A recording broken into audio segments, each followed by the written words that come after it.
میں پوچھتا ہوں عیسائیوں تمہیں قرآن سے نفرت کیوں؟ یہودیوں تمہیں قرآن سے نفرت کیوں؟ تم کیوں قرآن کو جلاتے ہو؟ اگر تم نے جلانا ہی تھا ان اوراق کو جلاتے جن اوراق نے انبیاء کی گستاخیاں کی ہیں، اور وہ اوراق کبھی بائبل کے اوراق ہیں، کبھی جناب تورات کے تحریف شدہ اوراق ہیں، کبھی انجیل کے تحریف شدہ اوراق۔ تحریف شدہ لفظ پہ غور کیجئے، جن میں تعریف ہوئی ہے وہ الفاظ حقیقت میں اللہ کی طرف سے نہیں۔ آپ دل تھام کے سنیے اور غور کیجئے کہ یہ کتنے ظالم لوگ ہیں، انہوں نے تحریف کر کے رب کی طرف منسوب کر کے تورات میں تحریفیں کی، انجیل میں تحریفیں کی۔ ان تحریف شدہ مواد کے اندر اللہ تبارک و تعالیٰ کے انبیاء کرام پہ الزامات اور بہتانات لگائے گئے۔ جناب نوح علیہ السلام کو ان ظالموں نے شراپی لکھا، جناب لوط علیہ السلام کی طرف اپنی بیٹیوں سے نعوذ باللہ بدکاری کی نسبت کر دی۔ سیدنا داؤد علیہ السلام ان کے متعلق کہ وہ کسی فوجی کی بیوی کو دیکھ لیا، فوجی کو آگے سرحدوں پہ بھیج کے اس سے نکاح کر لیا، یہ تمام بیان کرتی ہے وہ تحریف شدہ بائبل، وہ تورات جو تم اپنے اپنے معبد خانوں میں پڑھتے ہو۔ اگر جلاتے ہو تو ان کو جلاؤ جن میں انبیاء کی گستاخی موجود ہے، جلاتے ہو تو ان اوراق کو جلاؤ جن میں نعوذ باللہ انبیاء کرام کی طرف زنا کی نسبتیں موجود ہیں، جلاتے ہو تو ان اوراق کو جلاؤ جن میں نعوذ باللہ من ذالک انبیاء کرام کی طرف شراب کا پینا تم نے منسوب کیا، جلاتے ہو تو ان اوراق کو جلاؤ جن میں نعوذ باللہ من ذالک انبیاء کرام کا کسی فوجی کی بیوی پہ تم نے فریفتہ ہونا لکھا، جلاتے ہو تو انہیں جلاؤ، قرآن کیوں جلاتے ہو؟ گزشتہ دن اسی جنوری کے آخری عشرہ کے آغاز ہوتے ہی امت مسلمہ کے لیے ایک انتہائی دردناک اور افسوسناک واقعہ کفر کی طرف سے پھر منظر عام پہ آئے، جس کی حقیقت میں آغاز میں ہی آپ کے سامنے رکھ دوں کہ گزشتہ دنوں سویڈن کے اندر ایک انتہائی متعصب دائیں بازو کی جماعت کے رہنما راسموس پلودن، اس نے یہ اعلان کیا کہ وہ اسٹاک ہوم کے اندر ترکی کے سفارت خانے کے سامنے احتجاج کرے گا، اور اس نے یہ بھی اعلان کیا کہ اپنے احتجاج کے اندر وہ قرآن کریم کے نسخے بھی جلائے گا۔ اس سے پہلے وہ یہ کوشش 2020 میں بھی کر چکا اور 2022 میں بھی کر چکا، لیکن مظاہرے پھوٹ پڑنے کی وجہ سے یہ ملعون اپنے اس پروگرام میں کامیاب نہیں ہو سکا۔ لیکن اس بار جنوری 2023 کے اندر جب اس نے سویڈن کے حکام سے اپنے اس گندے فعل کی اجازت طلب کی تو اس کو اجازت مل گئی۔ سویڈن حکام نے اسے اجازت دی اور اس نے 21 جنوری 2023 کو ترکی کے سفارت خانے کے سامنے احتجاج کیا، اور اس احتجاج میں اس نے قرآن پاک کے نسخے بھی جلائے۔ حضرات گرامی، یہ یاد رکھیں کہ اس کے اس بزدلانہ، مجرمانہ اور کبھی حرکت سے نہ اسلام نے مٹنا ہے اور نہ قرآن نے ختم ہونا ہے، کیونکہ قرآن کے متعلق میرا رب گارنٹی دے چکا ہے اِنَّا نَحْنُ نَزَّلْنَا الذِّكْرَ وَإِنَّا لَهُ لَحَافِظُونَ، کہ اس قرآن کو اتارا بھی ہم نے اور اس قرآن کی حفاظت بھی ہم کریں گے۔ لیکن اس میں اگر کوئی خطرے کا پہلو ہے تو وہ اس ملعون کے لیے جس نے قرآن کو جلایا، ان حکام کے لیے جنہوں نے اجازت دی، ان بد نصیبوں کے لیے جو اس فعل میں شریک ہوئے، اور اس امت مسلمان کے لیے جو کثیر تعداد میں موجود ہونے کے باوجود آج تک اہل کفر کی ان حرکتوں کا تدارک نہ کر سکی، کفار کو ان کی حرکتوں سے نہ روک سکی، جبکہ کافر وہ اتنا حاوی ہے کہ آپ کے ملک کے اندر، ایک اسلامی ریاست کے اندر سرور کونین صلی اللہ علیہ وآلہ وسلم کی اہانت کی جاتی ہے، اور آپ کے ملک، آپ کی عدالتیں، آپ کی ریاست، آپ کا قانون، آپ کی گورنمنٹ، سب مسلمان لیکن اس کے باوجود ایک آسیہ ملعونہ کو آپ کیفر کردار تک نہیں پہنچا سکتے۔ وہ اس قدر گستاخی کرنے والے اپنے افراد کا تحفظ و دفاع کرتا ہے، اور میرے اور آپ کے مسائل یہ ہیں اور کیفیت یہ ہے کہ کافر آئے روز یہود و نصارہ کبھی قرآن کی اور کبھی صاحب قرآن کی توہین و اہانت کرتے ہیں، لیکن امت مسلمہ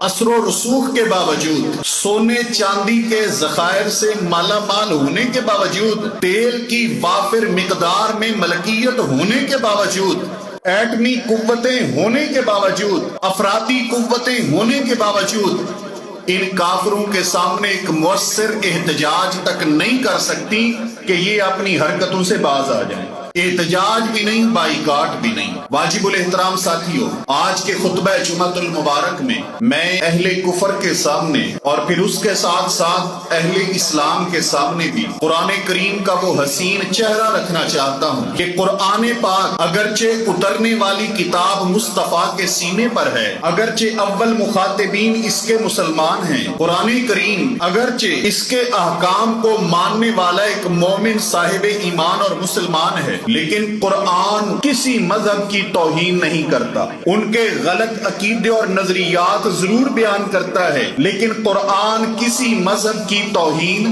نہیں کرتا، بلکہ کئی ایسی تعلیمات جن میں تحریف نہیں ہوئی اور وہ تعلیمات یہودیت اور عیسائیت میں موجود ہیں، قرآن کریم اس کی دعوت بھی دیتا ہے۔ وہ بنیادی تعلیم جس کے لیے اللہ تعالیٰ نے تمام انبیاء کرام کو بھیجا، توحید کا پرچار، شرک سے اجتناب اور وقت کے پیغمبر کی فرما برداری، یہ وہ بنیادی تعلیم ہے جو جناب آدم سے لے کر محمد مصطفیٰ تک مسلسل ہر نبی نے دی ہے۔ قرآن کریم اس تعلیم کی طرف بلاتا ہے کہ وہ تعلیم تورات میں بھی موجود ہے، انجیل میں بھی موجود ہے، جس تعلیم میں تحریف نہیں ہوئی۔ قرآن کیا کہتا ہے؟ قرآن کہتا ہے میرے پیغمبر صلی اللہ علیہ وآلہ وسلم ان اہل کتاب کو، یہود و نصارہ کو مخاطب کیجیے اور فرمایا قُلْ يَا أَهْلَ الْكِتَابِ تَعَالَوْا إِلَىٰ كَلِمَةٍ، مالک کائنات نے فرمایا ہے میرے پیغمبر صلی اللہ علیہ وآلہ وسلم، آپ بلائیے یہودیوں کو، مخاطب کیجئے عیسائیوں کو، مخاطب کر کے کہہ دیجئے تعالوا إِلَىٰ كَلِمَةٍ سَوَاءٍ بَيْنَنَا وَبَيْنَكُمْ، اے یہودی اور عیسائیوں، آؤ اس بات کو مان لیں، اس بات پہ کھڑے ہو جائیں، اس بات پہ قائم ہو جائیں، اس کلمے کی طرف آ جائیں جو کلمہ ہماری بھی دعوت ہے، تمہاری بھی دعوت ہے، ہمارے درمیان اور تمہارے درمیان وہ کلمہ برابر ہے، وہ عقیدہ برابر ہے، وہ دعوت برابر ہے، جسے تم بھی مانتے ہو، ہم بھی مانتے ہیں، یہودی بھی مانتے ہیں، عیسائی بھی مانتے ہیں، مسلمان بھی مانتے ہیں۔ آؤ اس کلمے کی طرف، آؤ اس نظریے کی طرف، آؤ اس عقیدے کی طرف۔ اے مالک کائنات، وہ کون سا عقیدہ اور نظریے؟ پروردگار عالم نے فرمایا اللہ نعبد الا اللہ وَلَا نُشْرِكَ بِهِ شَيْئًا، کہ ہم کسی کی عبادت نہ کریں، پوجا نہ کریں، بندگی نہ کریں، کسی کے آگے سر نہ جھکائیں، کسی کے آگے قیام نہ کریں، کسی کے آگے رکوع نہ کریں، کسی کے سامنے نظر و نیاز نہ رکھیں، اِلَّا اللَّهُ، مگر ایک اللہ تبارک و تعالی کی ذات ہو، جس پروردگار عالم کی بندگی کریں، پوجا کریں، سجدے کریں۔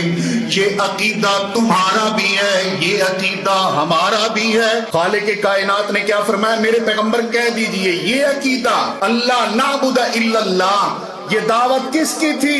کہ لا الہ الا اللہ، موسیٰ کلیم اللہ۔ کس کی دعوت تھی؟ جناب موسیٰ کی دعوت تھی کہ لوگوں، رب کے سوا کوئی معبود نہیں ہے، موسیٰ اللہ کے کلیم و رسول ہیں، یہ دعوت جناب موسیٰ کی تھی، لا الہ الا اللہ، عیسیٰ روح اللہ۔ یہ دعوت کس کی تھی کہ رب کے علاوہ کوئی معبود نہیں، رب کے علاوہ کوئی مسجود نہیں، رب کے علاوہ کوئی مرکوع نہیں، رب کے علاوہ کوئی عبادت کے لائق نہیں، رب کے علاوہ کوئی مشکل کشا حاجت روا نہیں، رب کے علاوہ کوئی بگڑی بنانے والا نہیں، رب کے علاوہ کوئی دستگیر نہیں، رب کے علاوہ کوئی غریب نواز نہیں، رب کے علاوہ کوئی فریادیں سننے والا نہیں ہے۔ تعالوا الی کلمۃ سواء بیننا و بینکم، رب نے فرمایا یہ دعوت اکیلے محمد کی نہیں ہے، یہ دعوت آدم کی بھی تھی، یہ دعوت نوح کی بھی تھی، یہ دعوت لوط کی بھی تھی، یہ دعوت ہود کی بھی تھی، یہ دعوت صالح کی بھی تھی، یہ دعوت ابراہیم کی بھی تھی، یہ دعوت جناب اسماعیل کی بھی تھی، جناب اسحاق کی بھی تھی، یہی دعوت جناب موسیٰ کی بھی تھی، عیسیٰ کی بھی تھی علیہم السلام۔ یہ دعوت اگر اکیلے مصطفیٰ کی ہو تب لڑو نا میرے نبی سے، تب لڑو میرے پیغمبر سے۔ اگر یہی دعوت تمہارے انبیاء دے کے گئے، یہی دعوت اگر جناب موسیٰ دے کے گئے، تو پھر تمہاری لڑائی دعوت توحید دینے کی بنا پر میرے مصطفیٰ سے کیوں ہے؟ اگر یہی دعوت جناب عیسیٰ دے کے گئے، پھر دعوت توحید دینے کی بنا پر عیسائیوں تمہاری لڑائی میرے پیغمبر محمد مصطفیٰ سے کیوں ہے؟ لڑو اپنے آپ سے کہ جنہوں نے اپنے اپنے نبیوں کی تعلیم سے روگردانی کی ہے۔ آج اگر کوئی جناب عیسیٰ کو اللہ کا بیٹا کہتے ہے، ثالث الثلاثہ کہتا ہے، معبود کہتا ہے، یہ تعلیم عیسیٰ کی نہیں ہے، یہ عیسائی کے بگڑے ہوئے نظریات ہیں، تو جناب محمد سے کیوں لڑتے؟ کیونکہ مصطفیٰ کی تعلیم تو وہی ہے جو جناب عیسیٰ کی تعلیم ہے۔ تو اپنے کردار پہ غور کر، اپنی کتاب پہ غور کر، اپنے نظریے پہ غور کر۔ نظریہ تیرا ٹھیک نہیں، عمل تیرا ٹھیک نہیں، کردار تیرا ٹھیک نہیں، اور لڑتا تو قرآن سے اور صاحب قرآن سے ہے۔ رب نے کیا فرمایا؟ فرمایا دعوت دیجئے میرے پیغمبر صلی اللہ علیہ وسلم، اور ساتھ یہ بھی کہنا ہے کلمۃ سواء بیننا و بینکم، یہ دعوت متفقہ دعوت ہے۔ کیا؟ کہ اللہ نعبد الا اللہ، پوجا کس کی؟ اللہ کی۔ یہ دعوت تمام انبیاء کی ہے۔ وَلَا نُشْرِكَ بِهِ شَيْئًا، اور اللہ کے ساتھ ہم کسی کو شریک نہ کریں، شیعہ، کسی کو بھی، وہ حجر ہو، وہ شجر ہو، وہ جن ہو، وہ انسان ہو، وہ نبی ہو، ولی ہو، صحابی ہو، بزرگ ہو، شیخ ہو، قطب ہو، ابدال ہو، شیعہ، کوئی بھی رب کا شریک ہو سکتا نہیں۔ اور یہ دعوت اکیلے مصطفیٰ کی نہیں، جناب عیسیٰ کی بھی یہ دعوت، جناب موسیٰ کی بھی یہ دعوت۔ بات لمبی ہو جائے وگرنہ میں وہ منظر تفصیلاً عرض کرتا جب قیامت والے دن حضرت عیسیٰ کو میرا رب بلائے گا اور رب پوچھے گا، اے عیسیٰ اَأَنْتَ قُلْتَ لِلنَّاسِ اتَّخِذُونِي وَأُمِّيَ إِلَٰهَيْنِ مِن دُونِ اللَّهِ۔ میرا رب پوچھے گا، اے میرے پیارے عیسیٰ، کیا تو نے لوگوں کو کہا تھا کہ رب کو چھوڑ کر مجھے اور میری ماں کو معبود بنا لو؟ سیدنا عیسیٰ علیہ السلام فرمائیں گے، اے میرے پروردگار عالم، جو میرے دل میں ہے تو جانتا ہے، جو تیرے اندر ہے میں نہیں جانتا۔ اے میرے خالق کائنات پروردگار عالم، اگر میں نے یہ کلمہ، یہ لفظ، یہ جملہ بولا ہوتا، تیرے علم میں ہوتا، جب تک میں ان کے اندر قائم رہا تیری دعوت توحید کی دعوت دیتا رہا، اور جب تو نے مجھے اپنے پاس بلا لیا میرے پروردگار، میں تو ان میں نہیں تھا، تو ہی دیکھنے والا تھا، تجھے پتا، میں نے تو نہیں کہا۔ حضرت عیسیٰ فرماتے ہیں اللہ میں نے نہیں کہا کہ میری بندگی کرو، میری ماں کی بندگی کرو۔ میں سوال کرتا ہوں آج کے عیسائی سے، آج کے مسیحی سے، بڑے پیار سے، بڑے محبت سے، بڑی الفت سے میں پوچھتا ہوں، جب اللہ تبارک و تعالی نے نہیں کہا، جب حضرت عیسیٰ کی پوجا، ان کی ماں کی بندگی جناب مصطفیٰ نے نہیں کہی، جناب عیسیٰ نے نہیں کی، تو پھر تو جناب عیسیٰ کی پوجا کرتا ہے کس کے کہنے پہ؟ سیدہ مریم کی عبادت کرتا ہے کس کے کہنے پہ؟ اگر قرآن دعوت توحید دیتا ہے تو قرآن سے لڑنے کی بجائے اپنے پیغمبر کی دعوت تو کبھی پڑھ، تحریف کے بغیر انجیل کو کبھی پڑھ، تحریف کے بغیر زبور کو کبھی پڑھ۔ اگر زبور اور انجیل جو بغیر تحریف کے ہیں ان کی تعلیمات قرآن جیسی ہو، پھر قرآن کیوں جلاتا ہے تو؟ قرآن تو یہ کہتا ہے، اے میرے پیغمبر انہیں کہیں آؤ اس دعوت پہ جمع ہو جائیں جو ہمارے اور تمہارے درمیان متفقہ دعوت ہے، اور وہ کیا ہے؟ فرمایا وَلَا يَتَّخِذَ بَعْضُنَا بَعْضًا أَرْبَابًا مِّن دُونِ اللَّهِ، اور ہم میں سے کوئی بندہ ایک دوسرے کو رب کے علاوہ اللہ کے علاوہ ایک دوسرے کو معبود نہ بنائے، رب نہ بنائے ایک دوسرے کو۔ سیدنا عیسیٰ، سیدنا موسیٰ، انبیاء کرام کی پوجا کی عبادت کی بھی نفی، ان کے علاوہ ایک دوسرے کو رب بنانا۔ ایک دوسرے کو رب کا مطلب یہ ہے کہ کوئی شخص یہ کہے کہ جو میرے منہ سے نکل گئی وہ آخری حرف ہے، اسے مانا جائے، وہ شریعت کے مطابق ہے تو بھی مانی جائے، شریعت کے مطابق نہیں تو بھی مانی جائے، یہ بھی عبادت۔ فرمایا کہ آؤ اس بات پہ جمع ہو جائیں، اور اللہ تعالیٰ نے فرمایا کہ اے میرے پیغمبر صلی اللہ علیہ وسلم انہیں دعوت دیں، اگر دعوت قبول کرتے ہیں، اکٹھے ہوتے ہیں، آ جاتے ہیں تو ویلکم، مرحبا، جنت کی بشارت دیں، اور اگر نہیں، فرمایا فَإِن تَوَلَّوْا فَقُولُوا اشْهَدُوا بِأَنَّا مُسْلِمُونَ۔ اے میرے حبیب صلی اللہ علیہ وسلم، اگر یہ لوگ، اے امام کائنات صلی اللہ علیہ وسلم، اگر آپ کی دعوت کو نہیں مانتے، اگر اعراض کرتے ہیں، انکار کرتے ہیں، بے رخی کا اظہار کرتے ہیں، میرے پیغمبر صلی اللہ علیہ وسلم ان متفقہ عقیدوں کی طرف نہیں آتے، اے نبی کائنات صلی اللہ علیہ وسلم، پھر آپ ان سے کمپرومائز کرنے کی خاطر، اتحاد کی خاطر، اتفاق کی خاطر، اے میرے پیغمبر صلی اللہ علیہ وسلم اپنے عقیدے اور نظریے میں نرمی لے کے نہیں آنی، بلکہ فَقُولُوا اشْهَدُوا بِأَنَّا مُسْلِمُونَ، واضح اعلان کرتے نہیں، اے کافرو تم اپنے نظریات پہ رہو لیکن ہم مسلمان ہیں، ہم اپنے عقیدے سے، اپنے نظریے سے، اپنے پرچار سے، اپنے پیغمبر صلی اللہ علیہ وسلم کی تعلیمات سے پیچھے ہٹ نہیں سکتے۔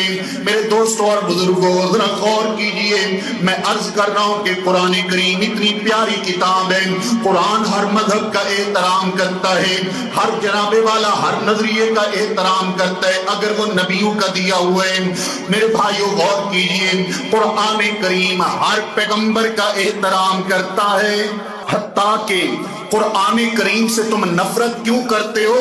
جن کو تم نبی کہتے ہو قرآن ان کا بھی احترام کرتا ہے، ہم تو انہیں بھی پیغمبر کہتے ہیں۔ فرمایا تِلْكَ الرُّسُلُ فَضَّلْنَا بَعْضَهُمْ عَلَى بَعْضٍ مِّنْهُمْ مَنْ كَلَّمَ اللَّهُ وَرَفَعَ بَعْضَهُمْ دَرَجَاتٍ وَآتَيْنَا عِيسَى ابْنَ مَرْيَمَ الْبَيِّنَاتِ وَأَيَّدْنَاهُ بِرُوحِ الْقُدُسِ وَلَوْ شَاءَ اللَّهُ مَا اقْتَتَلَ الَّذِينَ مِن بَعْدِ مَا جَاءَتْهُمُ الْبَيِّنَاتُ وَلَٰكِنِ اخْتَلَفُوا فَمِنْهُم مَّنْ آمَنَ وَمِنْهُم مَّنْ كَفَرَ وَلَوْ شَاءَ اللَّهُ مَا اقْتَتَلُوا وَلَٰكِنَّ اللَّهَ يَفْعَلُ مَا يُرِيدُ۔ آئیے دیکھیے مالک کائنات نے فرمایا تِلْكَ الرُّسُلُ فَضَّلْنَا بَعْضَهُمْ عَلَى بَعْضٍ، یہ جو انبیاء کرام کی جماعت ہے، انبیاء کرام کا گلدستہ ہے، انبیاء کرام کی خوبصورت لڑی ہے، پروردگار عالم نے فرمایا ہم نے ان میں سے بعض کو بعض پر فضیلتیں، فوقیت اور برتری عطا فرمائی ہے۔ مالک کائنات فرماتے ہیں نبیوں میں سے کچھ نبی ایسے بھی ہیں جن سے اللہ مالک کائنات نے کلام کی ہے۔ سیدنا موسیٰ علیہ السلام، اگر قرآن تمہارے پیغمبر سے جیلس ہوتا، قرآن کبھی موسیٰ کی عظمت کو بیان کرتا، کبھی جناب موسیٰ کے اس پیار کو بیان کرتا، کبھی جناب موسیٰ کی فضیلت کو بیان کرتا۔ قرآن کریم نے سیدنا موسیٰ علیہ السلام کا اللہ تبارک و تعالیٰ سے ڈائریکٹ ہم کلام ہونا بیان کر کے بتلا دیا۔ او کائنات کے لوگوں، قرآن تمام آسمانی مذاہب کا بھی احترام کرتا ہے اور قرآن اللہ کے تمام نبیوں کو بھی سلام کرتا ہے۔ آگے اللہ تبارک و تعالی نے فرمایا بعض کے درجات بعض پر بلند کیے، اور پھر فرمایا آگے عیسائیوں کے لیے لمحہ فکریہ، فرمایا وَآتَيْنَا عِيسَى ابْنَ مَرْيَمَ الْبَيِّنَاتِ وَأَيَّدْنَاهُ بِرُوحِ الْقُدُسِ، ہم نے اپنے عیسیٰ کو واضح دلائل عطا کیے، واضح نشانیاں عطا کی، اور ہم نے روح القدس کے ساتھ ان کی تائید کی۔ حضرات ذی وقار، قرآن تو اتنا رتب اللسان ہے، قرآن تو اتنے میٹھے جملے اور لفظ بول رہا ہے جناب عیسیٰ کے متعلق، جناب موسیٰ کے متعلق۔ پھر میں پوچھتا ہوں عیسائیوں تمہیں قرآن سے نفرت کیوں؟ یہودیوں تمہیں قرآن سے نفرت کیوں؟ تم کیوں قرآن کو جلاتے ہو؟ اگر تم نے جلانا ہی تھا ان اوراق کو جلاتے جن اوراق نے انبیاء کی گستاخیاں کی ہیں، اور وہ اوراق کبھی بائبل کے اوراق ہیں، کبھی جناب تورات کے تحریف شدہ اوراق ہیں، کبھی انجیل کے تحریف شدہ اوراق۔ تحریف شدہ لفظ پہ غور کیجئے، جن میں تعریف ہوئی ہے وہ الفاظ حقیقت میں اللہ کی طرف سے نہیں۔ آپ دل تھام کے سنیے اور غور کیجئے کہ یہ کتنے ظالم لوگ ہیں، انہوں نے تحریف کر کے رب کی طرف منسوب کر کے تورات میں تحریفیں کی، انجیل میں تحریفیں کی۔ ان تحریف شدہ مواد کے اندر اللہ تبارک و تعالیٰ کے انبیاء کرام پہ الزامات اور بہتانات لگائے گئے۔ جناب نوح علیہ السلام کو ان ظالموں نے شرابی لکھا، جناب لوط علیہ السلام کی طرف اپنی بیٹیوں سے نعوذ باللہ بدکاری کی نسبت کر دی۔ سیدنا داؤد علیہ السلام ان کے متعلق کہ وہ کسی فوجی کی بیوی کو دیکھ لیا، فوجی کو آگے سرحدوں پہ بھیج کے اس سے نکاح کر لیا، یہ تمام بیان کرتی ہے وہ تحریف شدہ بائبل، وہ تورات جو تم اپنے اپنے معبد خانوں میں پڑھتے ہو۔ اگر جلاتے ہو تو ان کو جلاؤ جن میں انبیاء کی گستاخی موجود ہے، جلاتے ہو تو ان اوراق کو جلاؤ جن میں نعوذ باللہ انبیاء کرام کی طرف زنا کی نسبتیں موجود ہیں، جلاتے ہو تو ان اوراق کو جلاؤ جن میں نعوذ باللہ من ذالک انبیاء کرام کی طرف شراب کا پینا تم نے منسوب کیا، جلاتے ہو تو ان اوراق کو جلاؤ جن میں نعوذ باللہ من ذالک انبیاء کرام کا کسی فوجی کی بیوی پہ تم نے فریفتہ ہونا لکھا، جلاتے ہو تو انہیں جلاؤ۔ قرآن کیوں جلاتے ہو؟ قرآن تو انبیاء کا تقدس بیان کرتا ہے، پاکیزگی بیان کرتا ہے، طہارت بیان کرتا ہے۔ قرآن جناب موسیٰ کی کلیمی بیان کرتا ہے، قرآن جناب عیسیٰ علیہ السلام کا روح اللہ ہونا بیان کرتا ہے، قرآن جناب داؤد علیہ السلام کی تسبیح اور تحمید کا ذکر کرتے ہوئے کہتا ہے انہو اواب، وہ اپنے رب کی طرف رجوع کرنے والا انسان تھا۔ قرآن جناب ابراہیم علیہ السلام کی مدح ثنائی کرتا ہے اور کہتا ہے ان ابراہیم کان امتا قانتا للہ، کہ اکیلا ابراہیم پوری امت جتنا رب کی توحید کی خاطر غیرت رکھنے والا انسان تھا۔ قرآن تو ہر نبی کی شان بیان کرتا ہے، عظمت بیان کرتا ہے، تقدس بیان کرتا ہے، طہارت بیان کرتا ہے، پاکیزگی بیان کرتا ہے۔ تمہیں قرآن سے نفرت کیوں ہے؟ اور پتہ ہے صرف انبیاء کی بات ہی نہیں، قرآن کی حیران کن تعلیم، وہ معبود جو جھوٹے بنائے گئے، جنہیں کوئی مشرک پوچھتا ہے، جھوٹے معبود ہیں، جھوٹے۔ ان میں بھی دو قسمیں ہیں نا، ایک تو وہ ہیں جو اللہ کے پیغمبر ہیں، رسول ہیں، ولی ہیں، نیک لوگ ہیں، ان کی بندگی کی جاتی ہے۔ دوسرے نمبر پر وہ لوگ ہیں کہ جو اللہ کے پیارے نہیں، وہ خود اللہ کے باغی، لیکن اپنی زندگی میں لوگوں کو اپنی عبادت، پوجا اور بندگی پہ لگا کے گئے۔ دوسرے وہ ہیں جیسے فیصل آباد میں بھی ایک لسانی سرکار نکلی ہوئی ہے، دوسرے وہ ہیں، اور بہت سارے اس طرح کے۔ قرآن کیا کہتا ہے؟ قرآن کہتا ہے اے اہل ایمان، تم نے ان کو بھی برا بھلا نہیں کہنا مشرکین جن معبودوں کی رب کو چھوڑ کر پوجا کرتے ہیں، ان کو بھی برا بھلا نہیں کہنا۔ ہاں ان کی غلطی بیان کرو لیکن گالم گلوچ نہیں کرنی، برا بھلا نہیں کہنا. یہ قرآن کی تعلیم. قرآن پڑھیے کیا کہتے ہیں قرآن. فرمایا وَلَا تَسُبُّوا الَّذِينَ يَدْعُونَ مِن دُونِ اللَّهِ فَيَسُبُّوا اللَّهَ عَدْوًا بِغَيْرِ عِلْمٍ كَذَلِكَ زَيَّنَّا لِكُلِّ أُمَّةٍ عَمَلَهُمْ ثُمَّ إِلَىٰ رَبِّهِمْ مَرْجِعُهُمْ فَيُنَبِّئُهُم بِمَا كَانُوا يَعْمَلُونَ.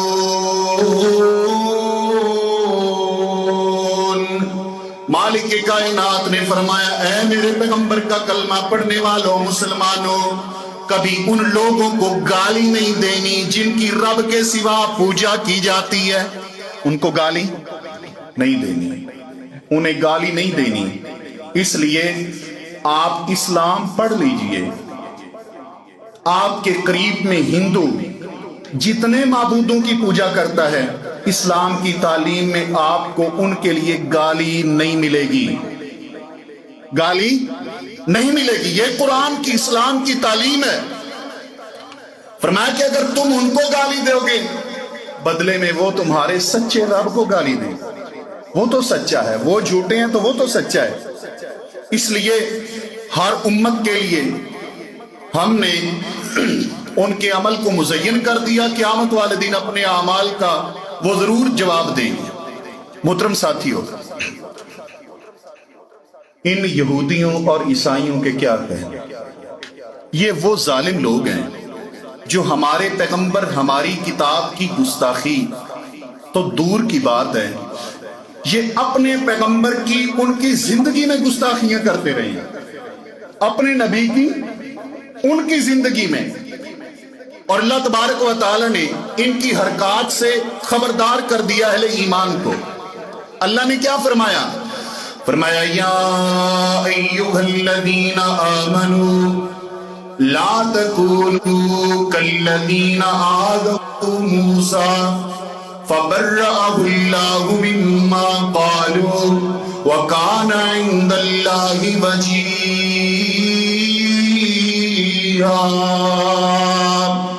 الہ العالمین نے فرمایا اے میرے نبی کو ماننے والوں، اے اہل ایمان، میرے پیارے پیغمبر کے غلاموں پروانوں، تم نے ویسے نہیں کرنا جیسے یہودیوں نے اپنے پیغمبر جناب موسیٰ علیہ السلام کے ساتھ کیا. آذوا موسیٰ، سیدنا موسیٰ علیہ السلام کو اذیت پہنچائی، تکلیف دی، جناب موسیٰ کی گستاخی کی. رب فرماتا ہے انہوں نے گستاخی کی. قرآن کیا کہتا ہے؟ وَكَانَ عِندَ اللَّهِ وَجِيًّا. سیدنا موسیٰ علیہ السلام اللہ مالک کائنات کے ہاں بڑی عزتوں والے تھے. قرآن کہتا ہے سیدنا موسیٰ کے متعلق کہ وہ عزتوں والے تھے. قرآن کہتا ہے عزتوں والے. یہودی ان کی گستاخی کرتا ہے، یہودی ان کو ایذا دیتا ہے. اور ایذا کیسے دی؟ سیدنا ابو ہریرہ رضی اللہ تعالیٰ عنہ بیان فرماتی ہیں، فرمایا کہ اللہ تبارک و تعالیٰ کے پیغمبر جناب محمد مصطفیٰ صلی اللہ علیہ وآلہ وسلم پر پروردگار عالم نے قرآن کریم کی یہ جو آیت اتاری ہے کہ موسیٰ علیہ السلام کی قوم نے انہیں ایذا دی، تکلیف دی. وہ ایذا کیا تھی، تکلیف کیا تھی؟ سیدنا موسیٰ علیہ السلام بڑے حیا والے، بڑی شرم والے انسان تھے. اور یہ یہودی اپنے کپڑے اتار کر تمام لوگ جمع ہو کر ایک مقام پہ نہانا شروع کر دیتے، ایک دوسرے کے جسم کو دیکھتے، برہنہ دیکھتے ایک دوسرے کو. اللہ تبارک و تعالیٰ کے پیغمبر جناب موسیٰ علیہ السلام جب بھی غسل کرنا ہوتا، اللہ کے حیا والے پیغمبر، اللہ کے شرم والے پیغمبر، اور پیغمبر ہوتا ہی شرم و حیا والا ہے، جس میں شرم و حیا نہ ہو وہ پیغمبر نہیں ہو سکتا. وہ پنجاب کا ڈرامے باز ہو سکتا ہے، قادیان کا کارٹون ہو سکتا ہے، جس میں شرم و حیا نہیں وہ پیغمبر ہو سکتا نہیں. اللہ مالک کائنات کے پیغمبر جناب موسیٰ شرم والے، حیا والے، الگ تھلگ ہو کر قوم سے سیدنا موسیٰ علیہ السلام غسل فرمایا کرتے. حضرت موسیٰ علیہ السلام کی اس ادا اور اس انداز پر یہ یہودی طنز کرنے لگے, کہنے لگے دیکھو نا, حضرت موسیٰ علیہ السلام ہمارے ساتھ مل کے ہمارے اندر غسل نہیں کرتے, الگ تھلگ ہو جاتے ہیں, ضرور ان کے جسم پہ کوئی نہ کوئی عیب ہے. کہنے لگے ان کو کوئی برس کی بیماری ہے یا کوئی جنسی بیماری ہے سیدنا موسیٰ کو, اس لیے ہمارے ساتھ مل کے غسل نہیں کرتے, الگ تھلگ ہو جاتی ہیں. سیدنا موسیٰ علیہ السلام کو یہ ایذا اور تکلیف پہنچانا شروع کر دی. پروردگار عالم اپنے جتنے بھی نبی بناتا ہے, جتنے نبی مبعوث فرماتے ہیں, ہر قسم کے عیب سے مبرہ ہوتے ہیں, پاک ہوتے ہیں. اللہ تبارک و تعالیٰ کے انبیاء روحانی عیب سے بھی پاک, جسمانی عیب سے بھی پاک ہوتے ہیں. اللہ تبارک و تعالیٰ کو اپنے پیغمبر جناب موسیٰ علیہ السلام کی طرف اس عیب کی نسبت گوارا نہ ہوئی. میرے پروردگار عالم نے جناب موسیٰ کی برات کا قید اظہار کیا. اللہ کے پیغمبر جناب موسیٰ اپنے کپڑے پتھر کے اوپر رکھ کے الگ تھلگ ہو کے غسل فرما رہے ہیں. جناب موسیٰ علیہ السلام, حضرت موسیٰ علیہ السلام نے جب غسل فرما لیا, اپنے کپڑے پہننے لگے, پتھر دوڑ اٹھا, پتھر بھاگ اٹھا, پتھر بھاگنے لگ گیا, دوڑنے لگ گیا. سیدنا موسیٰ علیہ السلام پیچھے پیچھے, پتھر آگے آگے. سیدنا موسیٰ فرماتے یا حجر ثوبی, یا حجر ثوبی, اے پتھر میرے کپڑے دے دے, اے پتھر میرے کپڑے, اے پتھر میرے کپڑے. حضرت موسیٰ علیہ السلام پتھر کو پکڑنے کی کوشش کرتے ہیں لیکن پتھر پکڑا نہیں جاتا, دوڑ لگائے جا رہے پتھر, پیچھے دوڑ لگائے ہوئے سیدنا موسیٰ علیہ السلام, حتیٰ کہ پتھر دوڑتا دوڑتا دوڑتا اس مقام پر آ گیا جہاں پر یہ پوری یہودیوں کی جماعت غسل کر رہی تھی. وہاں پہنچایا پتھر, آگے پتھر, پیچھے سیدنا موسیٰ. پروردگار عالم نے فرمایا بھی یہودیوں تم عیب لگاتے تھے نا میرے پیغمبر پر, اب دیکھ لو کیا کوئی عیب, کیا کوئی نقص ہے میرے پیغمبر کی ذات میں؟ نہیں. حضرات گرامی, رب فرماتے ہیں فَبَرَّأَهُ اللَّهُ مِمَّا قَالُوا, جو انہوں نے الزام لگایا اللہ نے جناب موسیٰ کو اس سے بری کر دیا, سیدنا موسیٰ کی برات کے چرچے اور اظہار کر دیا. اور حضرات گرامی, رب فرماتا ہے فبرہ, کیا مطلب کہ نبی کے اندر اللہ تعالیٰ کو جسمانی عیب بھی گوارا نہیں ہے, اور جس پیغمبر کو بھی جس دور میں بھیجا ہے اس پیغمبر کو دیکھنے والوں نے جب بیان کیا ہے تو یہی بیان کیا ہے کہ اپنے زمانے کے لوگوں میں سب سے وہ حسین و جمیل اور خوبصورت تھا. میرے نبی فرماتے ہیں میں نے یوسف علیہ السلام کو دیکھا جس رات اللہ نے معراج کروائی, میں نے دیکھا قد اوتی شطر الحسن, پوری کائنات کا آدھا حسن یوسف کو دے دیا. اور میرے محبوب صلی اللہ علیہ وسلم سیدنا انس فرماتے ہیں ما مسست حریرا ولا دیباجا الین من کف رسول اللہ صلی اللہ علیہ وسلم, میں نے موٹے ریشم, پتلے ریشم, بڑے اعلیٰ قسم کے ریشم چھوئے لیکن مصطفیٰ کی ہتھیلی سے زیادہ نرم ریشم میں نے نہیں دیکھا. سید عائشہ رضی اللہ تعالیٰ عنہ فرماتی ہیں یوسف کو دیکھنے والیوں نے اپنے ہاتھ کاٹ لیے, اگر مصطفیٰ کو دیکھ لے جو تو وہ اپنے دل پہ چھری چلا بیٹھتا ہے, اتنا حسن. کیا مطلب کہ پیغمبر اندرونی عیوب سے بھی پاک ہوتا ہے اور بیرونی عیوب سے بھی, اونچی بولو تجید یہ کاکھی نہ ہوئے. نہیں سمجھ آئی؟ نبی میں عیب, جسمانی عیب کوئی نہیں ہوتا, جسمانی طور پر سب سے خوبصورت ہوتا ہے پیغمبر. تو جس کی ایک آنکھ ہی کانی ہو عیب ہے کہ نہیں ہے؟ وہ ہمارے ایک بزرگ فرمایا کرتے تھے کہ ایک لائٹ والا ٹرک موٹر وے والے نہیں چڑھن دیندے, تے ایک آنکھ والا نبی اسی کیویں نبی والی موٹر وے تے چڑھن دے, یہ نبوت والی. حضرات غور کیجئے. اور اتنا ہی نہیں, رنگت کیا تھی میرے پیغمبر صلی اللہ علیہ وسلم. صحابہ فرماتے ہیں جب آپ کو طبیعت میں تھوڑا غصہ ہوتا آپ کا چہرہ ایسے لگتا کہ آپ کے چہرے پر انار نچوڑ دیا گیا ہے. اتنا خوبصورت، اور اس کو دیکھ لو تو توا دیکھنے کی ضرورت ہی نہیں پڑتی تھی۔ یہ ایسا تھا۔ حضرات گرامی، اللہ تبارک و تعالیٰ نے برات کا اظہار کیا، انہوں نے یہودیوں نے اپنے پیغمبر کی گستاخی۔ اب اصل تکلیف کیا ہے ان کو، یہودی کو، عیسائی کو تکلیف کیا ہے؟